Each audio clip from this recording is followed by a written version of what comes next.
नमस्कार दोस्तों, आज का जो पेपर है वो ARO जोधपुर का पेपर है 2020 का GD का। और जो पिछला पेपर दिया गया था उसमें आपने बहुत ही अच्छा रिस्पांस दिया, इसलिए आज हम एक ARO का पेपर कर रहे हैं। इसलिए आप जितना हो सके उतना अच्छा दीजिए और अपने नंबर कमेंट बॉक्स में ज़रूर कमेंट करें। तो ठीक है, पेपर चालू करते हैं। इसमें पहला क्वेश्चन है, पटना किस नदी के किनारे स्थित है? तो देखिए, इसका आंसर होगा पटना गंगा नदी के किनारे स्थित है। और इसके नॉलेज के लिए आप नीचे देख सकते हैं, पटना भारतीय राज्य बिहार की राजधानी और दुनिया के सबसे पुराने लगातार बसे हुए शहरों में स्थानों में से एक है। ठीक है, और ये इतना नॉलेज काफ़ी है इस क्वेश्चन के लिए, पटना। और दूसरा क्वेश्चन देखते हैं, यह है वंदे मातरम के लेखक कौन है? तो वंदे मातरम जो कि राष्ट्रीय गीत है भारत का, इसका आपको क्वेश्चन का आंसर आपको पता होना चाहिए कि वंदे मातरम के लेखक कौन है। इसका आंसर होगा बंकिम चंद्र चटर्जी। और इसके लिए देख सकते हैं आप, वंदे मातरम के लेखक बंकिम चंद्र चटर्जी है। और इन्होंने 1870 के दशक में ये लिखा था, जिसे बाद में उनके 1881 के उपन्यास आनंद मठ में शामिल किया गया है। Question number 3।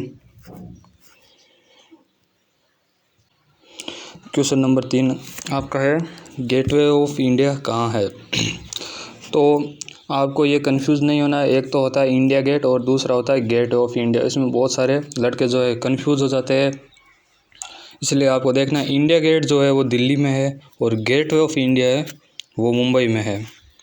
ठीक है, ये देख सकते हैं, ये भारत के मुंबई शहर में 20वीं शताब्दी की शुरुआत में बनाया गया एक कट्टर स्मारक है। और नीचे थोड़ी जानकारी दी गई है इसके बारे में। मुंबई जो एक महानगर है भारत का। और इसी साथ क्वेश्चन नंबर 4, भारत का प्रथम नागरिक कौन है? तो इस क्वेश्चन में पूछा गया है कि भारत का जो प्रथम नागरिक होता है वो कौन है। तो आप देख सकते हैं 4 ऑप्शन है, मुख्य न्यायाधीश, प्रधानमंत्री, राष्ट्रपति और कानून विधायक। तो मुख्य न्यायाधीश सर्वोच्च न्यायालय का जो होता है वो मुख्य न्यायाधीश कहलाता है, और प्रधानमंत्री और राष्ट्रपति और कानून विधायक, तो इसका आंसर होगा राष्ट्रपति। भारत का जो मुख्य न्यायाधीश होता है वो राष्ट्रपति होता है। देख लीजिए, नीचे थोड़ी जानकारी दी गई है इसके बारे में। अनुच्छेद 52 ये कहता है कि भारत का एक राष्ट्रपति होगा और राष्ट्रपति को भारत के प्रथम नागरिक के रूप में जाना जाएगा, क्योंकि वे हमारे देश का प्रतिनिधित्व करता है। और जो भी फॉर्मल काम होते हैं देश में वो राष्ट्रपति के द्वारा किए जाते हैं, और वह राष्ट्र के संवैधानिक प्रमुख है। सभी कार्यकारी निर्णय उसके नाम पर ही लिए जाते हैं। और नीचे कुछ अनुच्छेद दिए गए हैं, तो चलिए अगला सवाल देखते हैं। क्वेश्चन नंबर 5 है, निम्नलिखित में से किस राज्य की जनसंख्या सर्वाधिक है? तो इसमें पूछा गया है किस राज्य की जनसंख्या सर्वाधिक है। जनसंख्या के बारे में जब पूछते हैं तो आपको पता होना चाहिए, एक तो होता है जनघनत्व और एक होता है जनसंख्या। तो इसमें जनसंख्या के बारे में पूछा गया है, तो 4 ऑप्शन दिए गए, गुजरात, राजस्थान, बिहार और उत्तर प्रदेश। तो आपको ये नॉलेज के लिए पता होना चाहिए कि भारत का जो सबसे बड़ा क्षेत्रफल में है वो राज्य तो है राजस्थान, और जो जनसंख्या में है वो है उत्तर प्रदेश। ठीक है, तो उत्तर प्रदेश के लिए थोड़ी जानकारी नीचे दी गई है। 1 मार्च 2011 तक 199,581,477 लोगों के साथ उत्तर प्रदेश भारत के सबसे अधिक आबादी वाला राज्य है, इसीलिए विकल्प 4 सही है। राज्य भारत की जनसंख्या 16.16% योगदान देता है, मतलब पूरे भारत की जनसंख्या में जो उत्तर प्रदेश की जनसंख्या है वो 16.16 है। और इसका जो जनघनत्व है वो दिया गया है 828 व्यक्ति प्रति वर्ग किलोमीटर। जो आपका जनघनत्व होता है वो प्रति वर्ग किलोमीटर में होता है। और जो लिंगानुपात है वो 908 है 1000 पुरुषों पर। ठीक है, तो अगला क्वेश्चन देखते हैं 6 नंबर, सहारा मरुस्थल कहाँ स्थित है? ये बहुत ही बेसिक सवाल है जो मतलब आपको आना चाहिए अगर आप आर्मी की तैयारी कर रहे हैं। तो इसमें 4 ऑप्शन दिए गए हैं, उत्तरी अमेरिका, उत्तरी अफ्रीका, एशिया और ऑस्ट्रेलिया। तो आप एक बार सोच लीजिए कि क्या आंसर होगा उसके बाद। तो चलो ठीक है, उसका आंसर होगा उत्तरी अफ्रीका। यह है दुनिया का सबसे बड़ा गर्म रेगिस्तान है और अंटार्कटिका आर्कटिक के बाद यह तीसरा सबसे बड़ा रेगिस्तान है। आपके जानकारी के लिए बता दूं, जो अंटार्कटिका आर्कटिक है वो बर्फ़ीय रेगिस्तान है, मतलब वहाँ पर रेत नहीं पाई जाती है, केवल बर्फ़ पाई जाती है, लेकिन वहाँ पर कोई मनुष्य निवास नहीं करता है। उत्तरी अफ्रीका में स्थित यह महाद्वीप सबसे बड़े हिस्से को कवर करता है और सहारा के उत्तर में भूमध्य सागर है, दक्षिण साहेल क्षेत्र है जो रेगिस्तान और अफ्रीकी सवाना के बीच बैठता है। सहारा की आबादी महज 2 लाख है। चलिए ठीक है, इससे अगला है लाला लाजपत राय की मृत्यु निम्नलिखित में से किस घटना से संबंधित है। तो ठीक है, यह है जो एक भारतीय स्वतंत्रता सेनानी जाने जाते हैं लाला लाजपत राय, उनकी मृत्यु के बारे में पूछा गया है कि किस समय उनकी मृत्यु हुई थी, किस कारण से हुई थी। तो आप एक बार सोच सकते हैं कि किस समय हुई थी उनकी मृत्यु। चोरा चोरी कांड हुआ था 1922 के समय और असहयोग आंदोलन हुआ था 1920 के समय। तो ठीक है, ये तीसरा आंसर होगा साइमन कमीशन, क्योंकि जब साइमन कमीशन आया था भारत में तब उस समय लाठीचार्ज के समय लाला लाजपत राय की मृत्यु हो गई थी। ये ठीक है, नीचे देखते थोड़ा इसके बारे में जानकारी। तो इसमें दिया गया है लाला लाजपत राय ने राष्ट्र की स्वतंत्रता प्राप्त करने में बहुत महत्वपूर्ण योगदान दिया है। उन्होंने देश में बहुत स्कूलों की स्थापना की थी। और साइमन कमीशन के आगमन का विरोध कर रहे कार्यकर्ताओं पर पुलिस द्वारा किए गए लाठीचार्ज के बाद उनकी मृत्यु हो गई, इसलिए विकल्प 2 सही है। 30 अक्टूबर 1928 को लाहौर में साइमन कमीशन के सदस्यों का आगमन के लिए बहिष्कार हुआ। लाला लाजपत राय की अध्यक्षता में एक शांतिपूर्ण जुलूस निकाला गया था।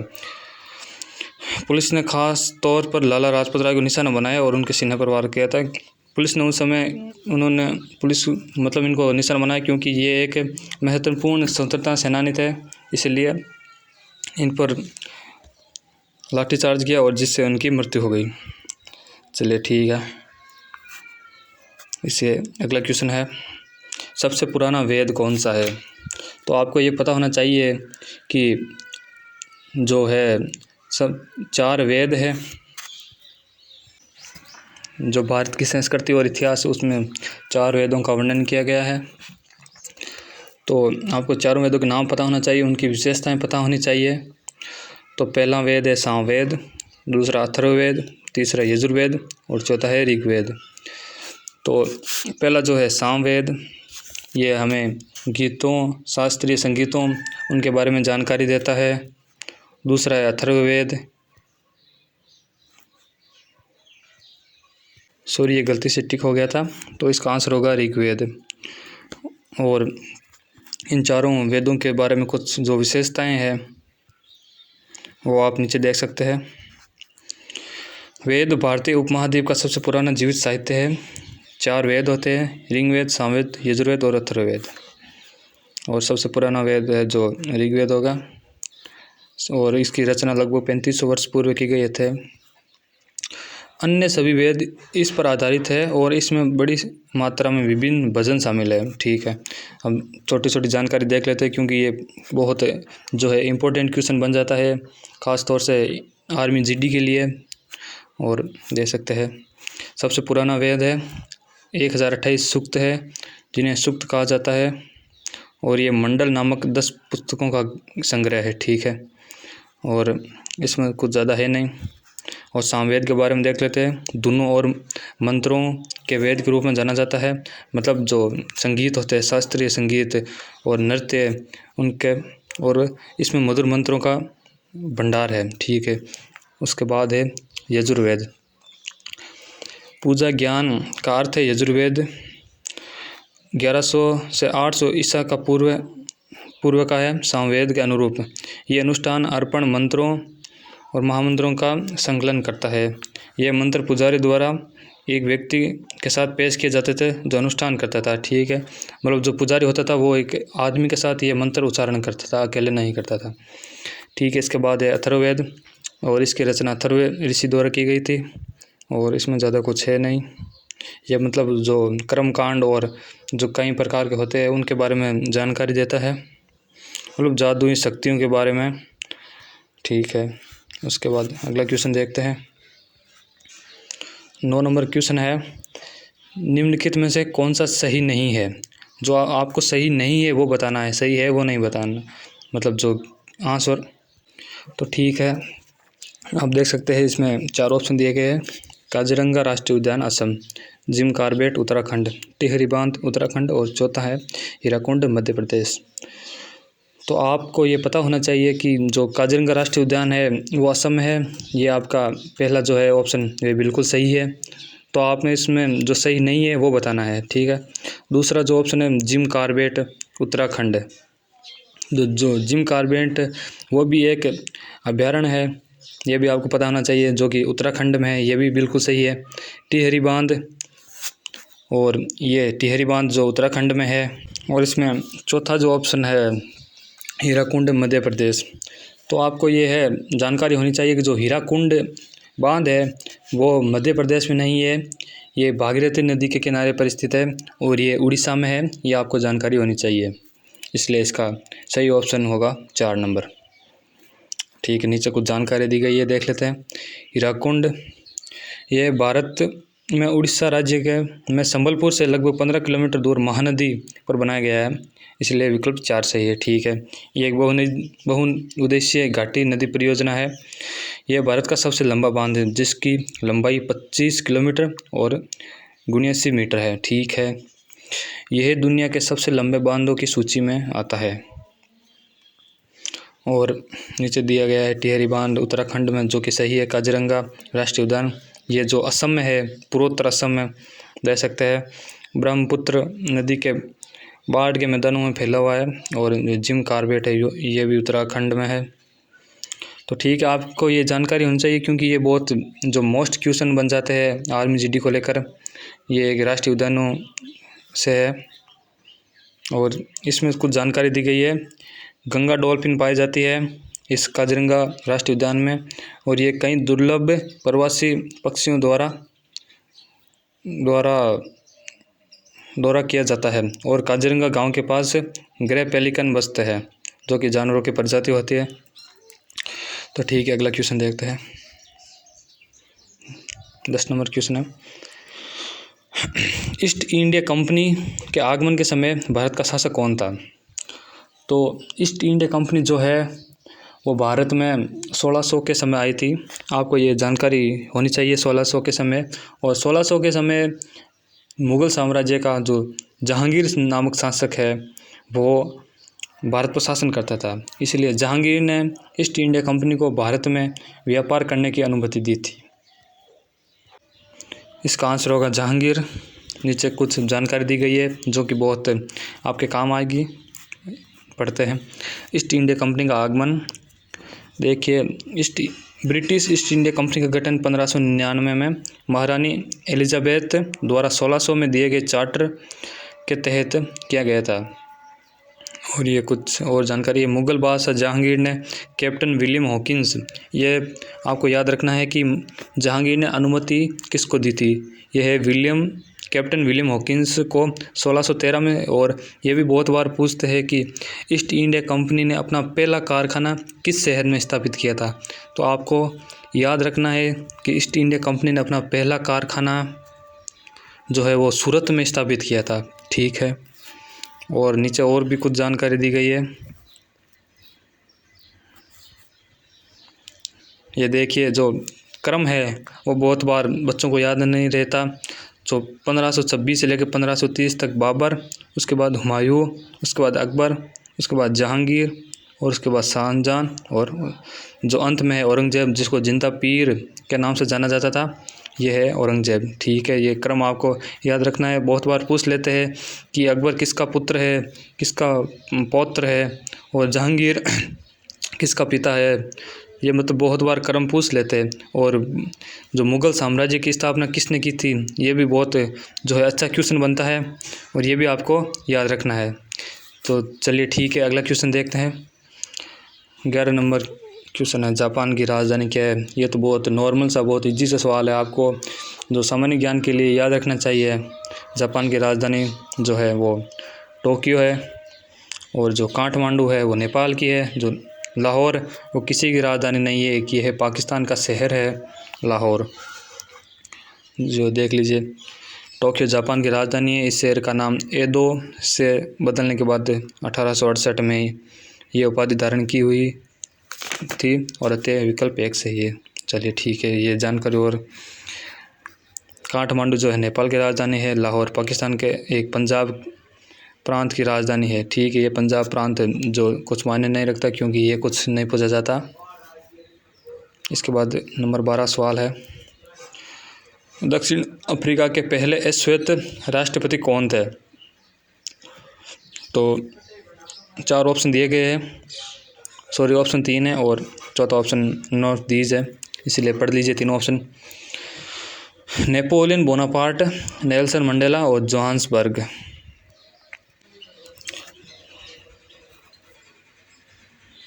तो इसका सही आंसर होगा नेल्सन मंडेला, क्योंकि जो दक्षिण अफ्रीका के पहले श्वेत राष्ट्रपति थे जो वो नेल्सन मंडेला थे। उनका जीवन बहुत ही संघर्ष भरा था, इसलिए आपको ये जानकारी थोड़ी होनी चाहिए इसके बारे में।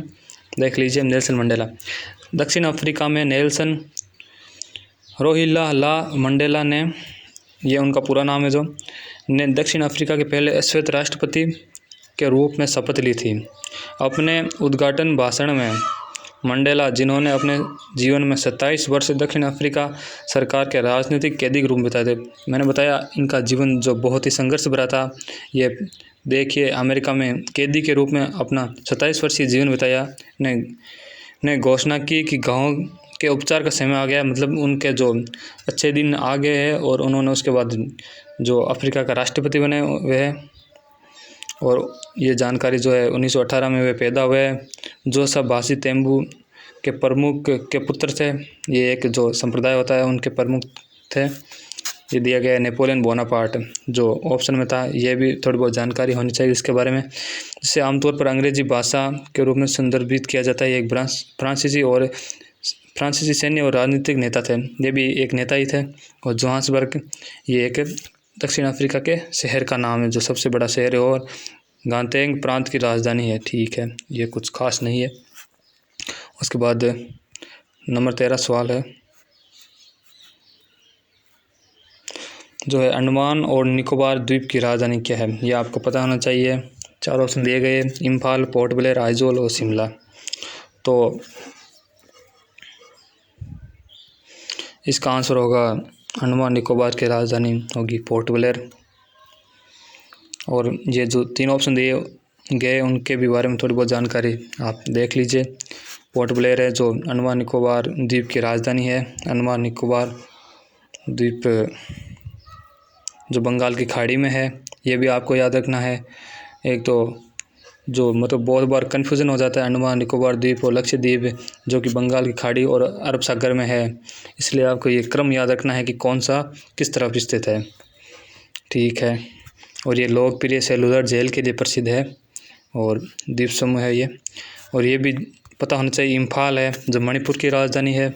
आइजोल है ये मिज़ोरम की राजधानी है। और जो शिमला है वो हिमाचल प्रदेश की राजधानी है। ठीक है, इसके बाद ये जो भारत का थोड़ा मैप दिया गया है उसमें आप देख सकते हैं ये कहाँ राज्य कहाँ स्थित है, बहुत ज़्यादा महत्वपूर्ण है ये सब। तो अगला सवाल है विश्व की सबसे ऊंची चोटी। जो ये आपको 100% याद होना चाहिए कि जो विश्व की सबसे ऊंची चोटी है वो कौन सा है, क्योंकि ये बहुत जो इजी सवाल है और बहुत बार ये पूछ लेते हैं कि जो मतलब जो भारत में है या विश्व में है सबसे बड़ा, ऊंचा, लंबा, चौड़ा, मोटा, इसके बारे में जानकारी मतलब पूछ लेते हैं। इसलिए आपको ये सभी जो है याद होने चाहिए क्रम। तो इसका आंसर होगा आपको पता है माउंट एवरेस्ट है सबसे ऊंची चोटी। ठीक है, माउंट एवरेस्ट के बारे में तो थोड़ी जानकारी है वो देख लेते हैं। दुनिया का सबसे ऊंचा पर्वत है जो माउंट एवरेस्ट है। ठीक है, ये काफ़ी प्रसिद्ध है, ये वहाँ पता है। ठीक है, ये वास्तव में बहुत ऊंचा है।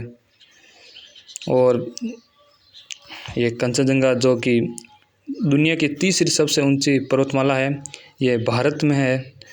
जो भारत में नेपाल और सिक्किम के बीच है, ये ठीक आपको याद रखना है। नेपाल जो देश है और सिक्किम जो भारत का राज्य है, उन दोनों के बीच स्थित है।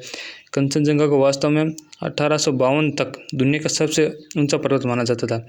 मतलब जो कंचनजंगा है उसको 1852 तक माना जाता था कि ये दुनिया का सबसे ऊंचा पर्वत है, ठीक है। उसके बाद अगला क्वेश्चन है, सिखों का पवित्र ग्रंथ कौन सा है? तो ठीक है, इसमें 4 ऑप्शन दिए गए, रामायण, गुरु ग्रंथ साहिब, महाभारत और बाइबिल। तो आपको पता होना चाहिए, जो रामायण है उसमें जो भगवान राम है उनके बारे में वर्णन किया गया है, और जो महाभारत है उनके उसमें जो कौरव और पांडव उनके युद्धों के बारे में वर्णन किया गया है। जो बाइबिल है, और जो बाइबिल है वो जो ईसाइयों और यहूदियों का जो प्रमुख ग्रंथ होता है, अतः आपको ये जानकारी होनी चाहिए। तो इसका सही आंसर होगा गुरु ग्रंथ साहिब, ठीक है। उसके बारे में थोड़ी जानकारी दी गई है गुरु ग्रंथ साहिब के बारे में।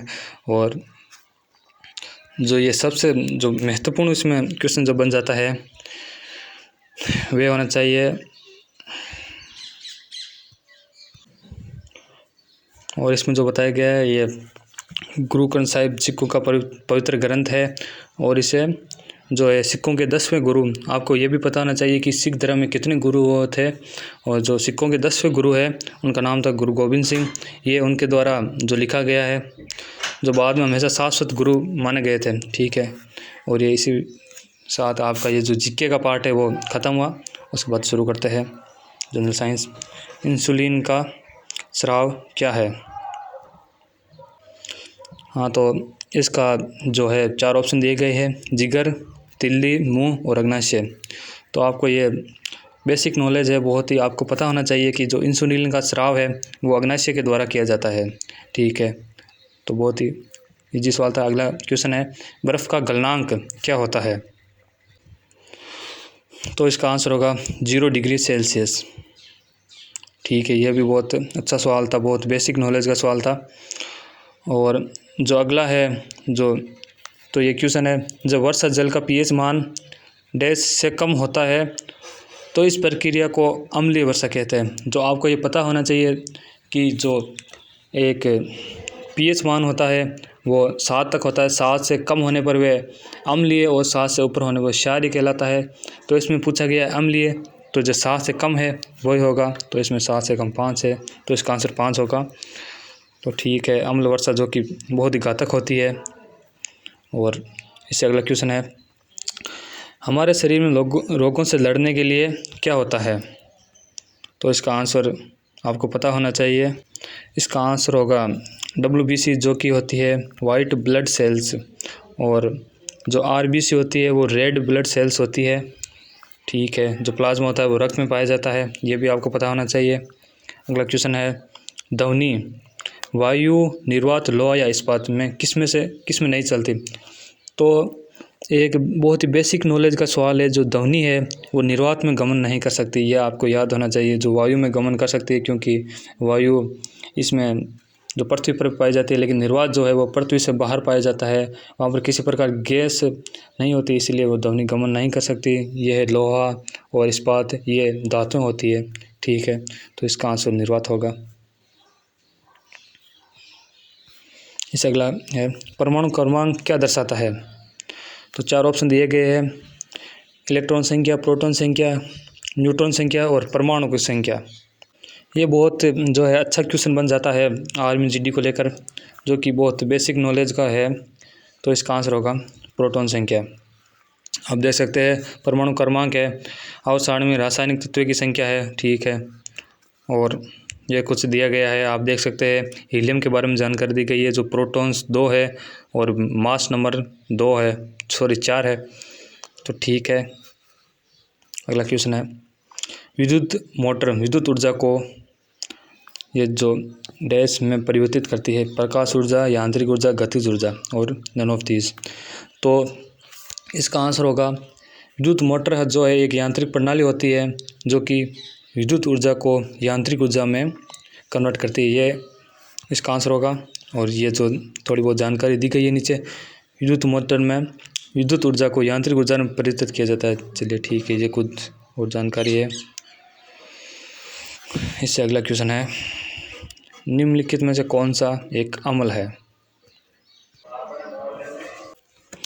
तो ठीक है, ये क्वेश्चन हो गया। CNG का पूरा नाम संपीड़ित प्राकृतिक गैस है। और जो नीचे थोड़ी बहुत जानकारी दी गई है, इसमें जो मैंने बताया आपको, सबसे जो अच्छा क्वेश्चन बनता है CNG में प्राथमिक घटक के बारे में पूछते हैं, जो मीथेन है, और ये अपेक्षाकृत कम मात्रा में ग्रीन हाउस गैसों का उत्पादन करती है। ठीक है, ये सुरक्षित है क्योंकि ये हमें तेज़ी से फैलता है। और तो चलो ठीक है, अगला क्वेश्चन है, आग बुझाने के लिए किस गैस का प्रयोग करते हैं। तो इसमें 4 ऑप्शन दिए गए, नाइट्रोजन, ऑक्सीजन, कार्बन डाइऑक्साइड और आर्गन। तो आपको जो पता होना चाहिए कि जो आग बुझाने के लिए जो सिलेंडर लगे होते हैं उनमें कौन सी गैस भरी जाती है। तो इसका सही आंसर होगा CO2, मतलब कार्बन डाइऑक्साइड।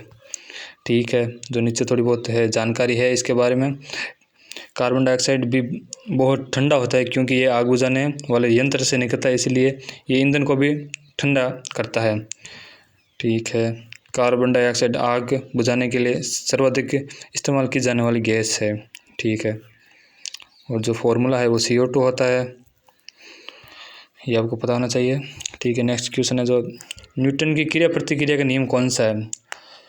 तो जो न्यूटन है वो एक वैज्ञानिक थे, उन्होंने जो गति के जो 3 नियम दिए थे, वो तीनों नियम आपको याद होनी चाहिए, जो बहुत बेसिक और सवाल बनाते हैं आर्मी GD को लेकर।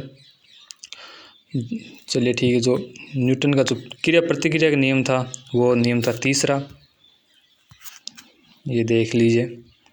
देखिए, पहला नियम जो था वो जड़ता, मतलब जड़ता से संबंधित था। दूसरा नियम था जो संवेग से संबंधित था, F = ma, जिसका सूत्र होता है। और तीसरा नियम था वो क्रिया प्रतिक्रिया, मतलब प्रत्येक क्रिया की समान और विपरीत प्रतिक्रिया होती है। ठीक है, जो 2-3 उदाहरण दिए गए। कई बार ये होता है कि उदाहरण देते हैं और आपको नियम के बारे में पूछता है कि ये किस नियम से संबंधित है। तो ठीक है, एक बंदूक की वापसी, जो मतलब जब एक बंदूक से गोली छोड़ी जाती है, निकाली जाती है, तो वह बंदूक पीछे की ओर हटती है। जो गोली आगे की ओर जाती है तो बंदूक पीछे की ओर हट जाती है। ठीक है, रॉकेट की गति, जो रॉकेट होता है, रॉकेट प्रणाली में क्या होता है, जब जो वो गैस है रॉकेट से नीचे की ओर निकलती है, तभी वो रॉकेट ऊपर की ओर अंतरिक्ष की ओर गमन करती है। ठीक है, कुएँ से पानी खींचते समय यदि डोरी टूट जाए तो पानी खींचने वाला आदमी वापस गिर जाता है, क्योंकि जो डोरी और जो आदमी का संपर्क टूट जाता है तो दोनों अलग अलग हो जाते हैं। तो क्रिया प्रतिक्रिया नियम लगने पर वो दोनों जिस प्रकार ये बताया गया है। तो चलिए ठीक है, अगला नेक्स्ट क्वेश्चन है, ऑक्सीजन की खोज किसने की थी। ये बहुत ही जो है डिफरेंट क्वेश्चन है, आपको देख सकते हैं आप। एक जानकारी के लिए आपको पता होना चाहिए कि ऑक्सीजन की खोज किसने की थी। तो इसमें जो 3 ऑप्शन दिए गए, चौथा है नन ऑफ दीज। तो एक बार 3 ऑप्शन ध्यान से पढ़ लीजिए। तो पहला ऑप्शन है मैकमिलन, दूसरा है मार्कोनी, और तीसरा है जोसेफ प्रिस्टल है। तो आपको याद होना चाहिए जो मार्कोनी है उन्होंने रेडियो की खोज की थी, ये भी आपको कंठस्थ याद होना चाहिए। इसलिए तीसरा जो ऑप्शन है जोसेफ प्रिस्टल है, जिन्होंने ऑक्सीजन की खोज की थी। तो चलिए ठीक है, नेक्स्ट क्वेश्चन है, निम्नलिखित में से कौन एक इलेक्ट्रॉनिक उपकरण नहीं है। ठीक है, 4 ऑप्शन दिए गए हैं, टीवी, रेडियो, बल्ब और संगणक। तो इसमें जो टीवी होता है, ये एक आपको पता है इलेक्ट्रॉनिक, जो टीवी जो बिजली से चलने वाला उपकरण जो है वो इलेक्ट्रॉनिक उपकरण कहलाता है। रेडियो है, ये भी एक इलेक्ट्रॉनिक उपकरण है। और जो बल्ब है वो भी जो है बिजली से चलता है। तो इसमें जो चौथा ऑप्शन है संगणक, ये एक इलेक्ट्रॉनिक उपकरण नहीं है। ठीक है, जो इसमें तो सही आंसर होगा संगणक। तो ठीक है, जो 14 नंबर क्वेश्चन है, इनमें दिया गया है निम्नलिखित में से कौन एक इलेक्ट्रॉनिक उपकरण नहीं है। 4 ऑप्शन दिए गए, टीवी, रेडियो, बल्ब और संगणक। तो जो ऑप्शन नंबर 3 है बल्ब, ये एक इलेक्ट्रॉनिक उपकरण नहीं है, इसका आंसर होगा बल्ब। ठीक है, 15 नंबर क्वेश्चन है, ध्वनि की तीव्रता किसके द्वारा मापी जाती है। तो तीव्रता है जो इसमें जो 4 ऑप्शन दिए गए, डेसिबल, डायोप्टर, पारसेक, और इनमें से कोई नहीं। तो ध्वनि की तीव्रता जो है ये जो डेसिबल से नापी जाती है, इसका सही आंसर डेसिबल होगा। ठीक है, यदि एक कार की गति 90 किलोमीटर पर घंटा है तो उसकी गति मीटर प्रति सेकंड में क्या होगी। तो जब गति किलोमीटर प्रति घंटा में देते हैं और उसको जो गति को मीटर प्रति सेकंड में चेंज करने के लिए कहते हैं, तो इसको 5/18 से गुना किया जाता है। और जो मीटर प्रति सेकंड में दिया हुआ हो और उसको किलोमीटर प्रति घंटा में चेंज करना हो तो उसको 18/5 मतलब उसका उल्टा हो जाता है, उससे चेंज करते हैं। ठीक है, तो इसका सही ऑप्शन 25 मीटर पर सेकंड होगा। आप देख लीजिए जो दिया गया है 90 किलोमीटर पर घंटा 5/18 × 90, तो ये मीटर प्रति सेकंड में चेंज हो जाएगा।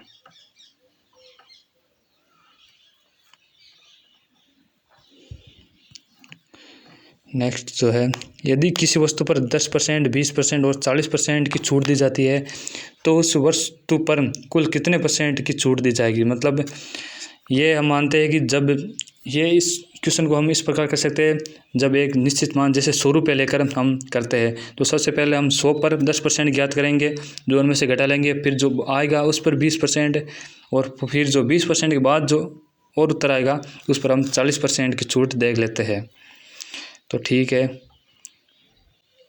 तो इस प्रकार ये क्वेश्चन आराम से हल हो जाएगा और जो इसका आंसर आएगा वो 54.8 होगा।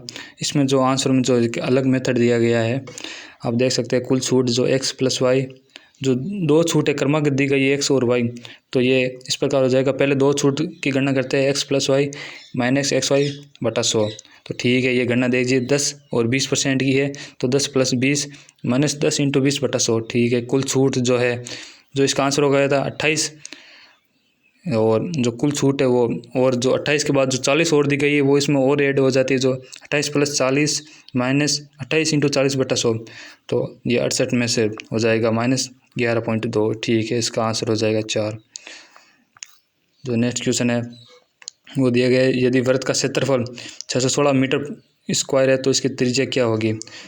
तो आपको याद होना चाहिए, जो वृत्त का क्षेत्रफल है उसका सूत्र आपको कंठस्थ याद होना चाहिए। इसका सूत्र होता है πr², तो इसके बराबर रख लेते हैं, और पाई का मान 22/7 है, तो 3.14 रख के आप ये मान ज्ञात कर सकते हैं। ठीक है, इसका आंसर जो है जो 14 मीटर आएगा। ठीक है, जो गणना की गई है देख लीजिए, πr² = 616 और r² 196, और जो 196 जो है वो 14 का रूट होता है, ये भी आपको याद होना चाहिए।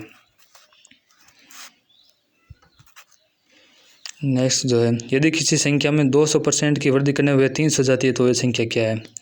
सॉरी 200 क्या हो, ये 20% की वृद्धि करने पर ये 300 हो जाती है, तो वह संख्या ज्ञात करने के लिए पूछा गया है।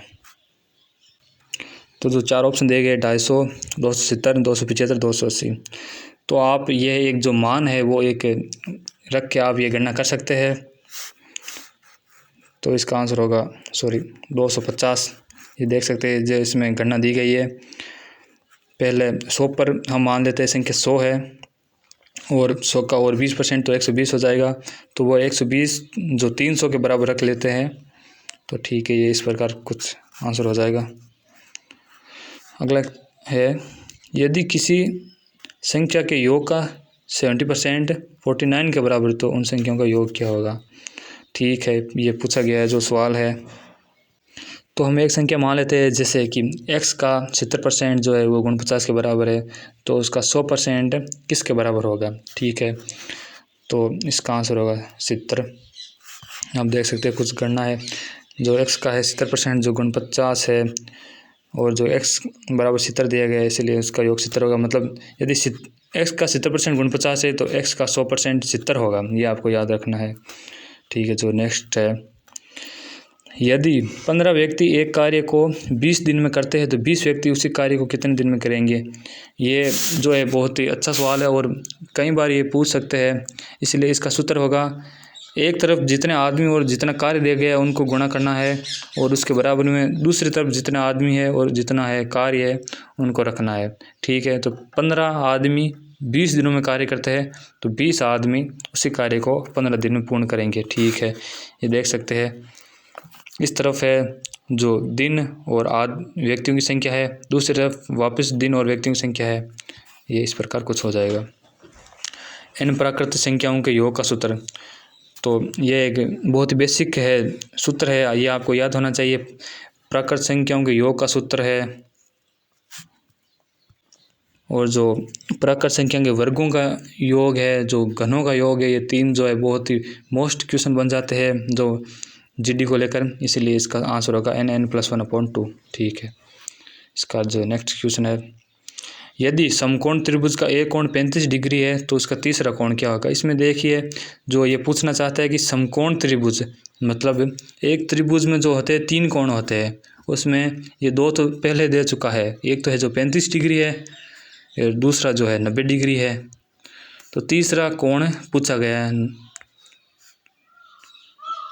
इसीलिए आप देख सकते हैं त्रिभुज के तीनों कोणों का योग जो होता है वो 180 डिग्री होता है, इसलिए ये गणना करके आप ये क्वेश्चन निकाल सकते हैं। तो इसका सही आंसर जो होगा वो 55 होगा। देख सकते हैं आप 90 + 35 + x = 180 और जो तीनों कोणों का योग 180 होगा, इसलिए x का मान 55 हो जाएगा। ठीक है। अगला सवाल है, यदि 114 किलोग्राम चावल एक थैले में आता है तो 126 किलोग्राम चावल कितने थैलों में आएगा। तो ठीक है, ये एकदम सीधा सवाल है जो मतलब मल्टीपल को लेकर बताया गया है, मतलब पूछा गया है, इसलिए आपको ये देखना है। तो इसका आंसर होगा 9।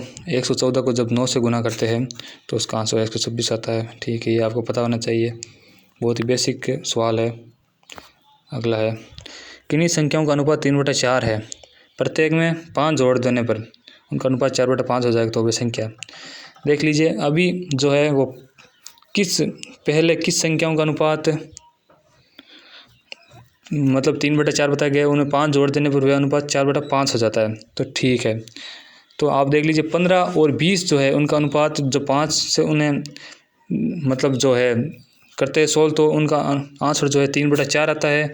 और उन्हें जब 4-5 और जोड़ देते हैं तो देख लीजिए जो 15 में 5 जोड़ते हैं तो 20 और 25 में जो 5 जोड़ते हैं 20 में जो 5 जोड़ते हैं वो 25 हो जाता है।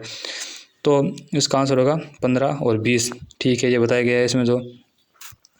अगला है, राम 16,000 रुपये में एक टेलीविज़न खरीदता है, टेलीविज़न का मूल्य 5% वार्षिक कम हो जाता है 3 वर्ष बाद, इसका जो है वो मूल्य क्या रहेगा। तो जो इसमें जो सूत्र प्रयोग में आएगा वो सीधा होगा मूलधन गुणा 1 + दर/100 की घात समय। जो इस सूत्र से जो है वो वार्षिक जो ये दिया गया है वार्षिक कम हो जाता है और 3 वर्ष बाद उसका टेलीविज़न का मूल्य क्या होगा, तो इस सूत्र से वो आंसर आ जाएगा। तो ठीक है, इसका आंसर 13,718 होगा। ये आपको सोल्व करके पूरा निकालना है। ठीक है। अगला, यदि कमरे की लंबाई 7 मीटर है और चौड़ाई 4 मीटर है तो कमरे की सतह को प्लास्टर करने में कितना खर्च आएगा, जबकि प्लास्टर की कीमत दी गई है 21 रुपये और 50 पैसे रुपये प्रति वर्ग मीटर। ये आपको याद रखना है। इसमें जो पूछा गया है कमरे की सतह जो है उसको प्लास्टर करने में कितना खर्च आएगा, इसलिए जो कमरे की सतह है वो कमरे का क्षेत्रफल है। तो जो है कमरे का क्षेत्रफल ज्ञात करने के लिए हमें लंबाई और चौड़ाई को आपस में गुणा करते हैं। तो ठीक है, तो लंबाई उसकी 7 है, चौड़ाई 4 है, तो दोनों को गुणा करने पर आंसर जो आएगा वो 28 आएगा। और जो 28 और जो इसकी कीमत दी गई है प्लास्टर की वो 21.50 है, मतलब 21 रुपये 50 पैसे। तो इसको गुणा करने पर जो है आंसर आ जाएगा, अतः इसका आंसर होगा 602 रुपये। देख लीजिए, क्षेत्रफल है जो लंबाई गुणा चौड़ाई है 28 मीटर का स्क्वायर, और जो क्षेत्रफल इंटू कीमत प्रति इकाई वर्ग क्षेत्रफल। ठीक है, 28 गुणा 21.5, तो सही आंसर तो होगा विकल्प। अगला है, जो औसत पूछा गया है, यदि 4 छात्रों की लंबाई लगातार जो है 140, 137, 142 और 140 सेंटीमीटर है तो औसत लंबाई क्या होगी। इसलिए इन चारों को जोड़ के और 4 का भाग देने पर औसत में क्या होता है, जितने भी आंकड़े दिए गए होते हैं उनको जोड़ के उन आंकड़ों की संख्या का उनमें भाग लगाते हैं, तो इसका आंसर आ जाएगा। तो आपको ये सॉल्व करना है। इसका आंसर 139.5 है। ठीक है, ये देख लीजिए, जो है थोड़ा विवरण है इसके बारे में। नेक्स्ट जो है 583 का 43% माइनस 401 का 23%। तो आपको जो परसेंट है ये आपको पता होना चाहिए, जो किस प्रकार निकालते हैं, किसी संख्या का परसेंट किस प्रकार निकालते हैं, उसका परसेंट का मतलब है प्रति 100। मतलब जो 583 का है 43%, मतलब 583 गुणा 43/100। ये नहीं कि 583 में से 401 को माइनस कर दे, ये परसेंट से पूछा गया है। ये 583 का 43% ज्ञात करना है पहले, उसके बाद 401 का 23%, जो उनका परसेंट आएगा उनका जो माइनस करना है। तो इसका आंसर जो है 3 नंबर हो जाएगा 158.46 जो दिया गया है। नेक्स्ट क्वेश्चन जो है ये बहुत ही बेसिक और बहुत ही इजी सवाल है जो आपको आना चाहिए। एक साधारणतः जोड़ का सवाल है। भिन्नों की जोड़ जो है 1/4 + 1/4 + 1 + 1/2 + 1/2 + 2। तो ठीक है, आप देख सकते हैं 1/2 + 1/2 का मान 1 आता है। तो 1, 2 और 4, सॉरी 1, 2 और 2, 2, 4 हो जाएगा। और इधर जो है वो जो 1/4 और 1/4 का आंसर 1/2 हो जाएगा। तो इन चारों मानों को, सॉरी 500 मानों को जोड़ने पर आपको आंसर 9/2 आएगा। आप देख सकते हैं 18/4 और 9/2 विकल्प 2 सही है। इसके बाद अगला पोर्शन जो है वो तर्क शक्ति का है, अर्थात रीजनिंग के बारे में है। जो है MAT को 68 के रूप में लिखा जाता है, तो PAT को क्या लिखा जाएगा। तो इसमें आपको जो है वो याद होना चाहिए क्रम संख्या जो होती है, जो ABCD ये पूरा 26 तक है, उनका जो क्रम होता है 1 2 3 वो भी आपको याद होना चाहिए। तो M जो है वो 13वें स्थान पर आता है, A जो है वो पहले स्थान पर, और जो है T है वो 20वें स्थान पर आता है। तो इनका जो योग है वो आप देख सकते हैं कितना हो जाएगा, ये हो जाएगा 34। तो जो अगला है PAT, उसका आपको ज्ञात करना है। तो इसका आंसर आपको निकालना है। P कितने स्थान पर आता है, A जो है वो कितने स्थान पर, और T उनका योग करके आपको 2 से गुना करना है। तो इसका आंसर जो है वो 74 आ जाएगा। ये देख सकते हैं जो अल्फ़ाबेट होते हैं उनका जो क्रम है और उनके जो पोजिशनल वैल्यू है वो आपको याद होनी चाहिए। तो P है जो वो 16 स्थान पर, A जो है पहले स्थान, T है वो 20वें स्थान पर आएगा। तो इनका योग जो है वो 37 हो जाएगा और उनका 2 से गुना करने पर जो 74 हो जाएगा। ठीक है, अगला क्वेश्चन जो है वो है कूट है जो ज्ञात कीजिए। 7 5 9 8 6 तो है इसका कूट जो दिया गया वो GREAT। तो 7 8 और 6, आप इनमें से आपको ढूंढना है कि 7 जो है उसके स्थान पर क्या लिखा गया है। 7 जो है उसके स्थान पर G लिखा गया है, ठीक है। उसके बाद 8 जो है उसके बाद उसके स्थान पर A लिखा गया है। उसके बाद जो 6 है उसके स्थान पर T लिखा गया। आप इसमें से साफ साफ देख सकते हैं इसमें जो क्रम है वो, तो इसका आंसर हो जाएगा GAT।